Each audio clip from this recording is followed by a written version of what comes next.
இப்பொழுது நாம் 35 கோடி ஆண்டுகளுக்கு வருகிறோம். அதைத்தான் டெவோனியன் காலம் என்று விஞ்ஞானிகள் குறிப்பிடுகிறார்கள். கடலெல்லாம் ஃபிஷ் தான், மீன்கள், பல வகையான மீன்கள், ராட்சித மீன்கள். பைபிளிலே லேவியத்தான் என்று சொல்லக்கூடிய பெரிய பெரிய வகையான மீன்களை நாம் பார்க்கிறோம். திடீரென்று அவற்றுக்கும் பாடுகள் வருகின்றன, இறப்பு வருகிறது 35 கோடி ஆண்டுகளுக்கு முன்னால்.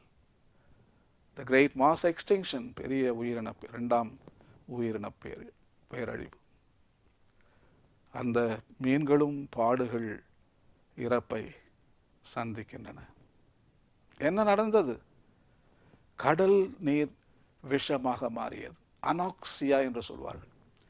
அனாக்சியா என்று சொன்னால் நீரிலிருந்து ஆக்சிஜன் வெளியே சென்றுவிடும். அது எப்படி சென்று விடுகிறது என்றால், கடலில் இருக்கக்கூடிய ஒரு சில விஷ படிமங்கள் விஷத்தை நீரிலே கலந்து அந்த ஆக்சிஜனை வெளியே எடுத்துவிடும். ஆக்சிஜன் சென்று விட்டால், ஏனென்றால் கடலிலே ஏகப்பட்ட ஆக்சிஜன் இருக்கின்றது, அந்த ஆக்சிஜன் இருப்பதால் தான் உயிரினங்கள் வாழ முடிகின்றது. அதில் ஆக்சிஜன் போய்விட்டால் உயிரினங்கள்லாம் செத்துப்போம். ஸோ அனாக்சியா என்று சொல்வது no oxygen in the oceans. So அப்படி இரண்டாவது உயிரின பேரழிவு நடந்தது. ஸோ ஆவியானவர் அந்த உயிர்களிலே இருக்கிறார், பாடுகளை அனுபவிக்கிறார், இறப்பை அனுபவிக்கிறார், உயிர் தெழுகிறார். ஆம்பிபியன்ஸ், துள்ளுவன. அந்த மீன் இப்பொழுது அடுத்த நிலைக்கு வருகிறது.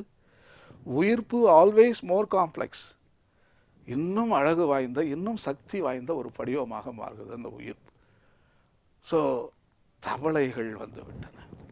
நீரில் விஷமான ஒன்று என்ன செய்யும்? அங்கே இருக்கிற மீன் சிலது தப்பிக்கணும். அதுதான் இயற்கை தேர்வு, அதுதான் natural selection, survival of the fittest. மீன் துள்ளி எகிரி நிலத்தில் போய் விழுகிறது. அவைதான் தவளைகள் இனம், ஆம்பிபியன்ஸ். இப்பொழுது நிலத்திலே உயிரை நாம் பார்க்கிறோம். இப்பொழுது நிலத்திலே உயிர் பரிணாம வளர்ச்சியில் பல உயிரினங்களாக மாற்றப்படுகின்றன. ஏறக்குறைய 850 ஆம்பிபியன் வகைகள் இந்த உலகத்தில் இருந்ததாக வரலாறு கூறுகின்றது. அவற்றுக்கும் ஒரு நாள் கெட்ட காலம் வருகின்றது. மூன்றாவது மாபெரும் உயிரின பேரழிவு, பெர்மியன் மாஸ் எக்ஸ்டிங்ஷன். இதுதான் படுபயங்கரமான உயிரின பேரழிவு நமது பூமியின் வரலாற்றிலே நடக்கிறது.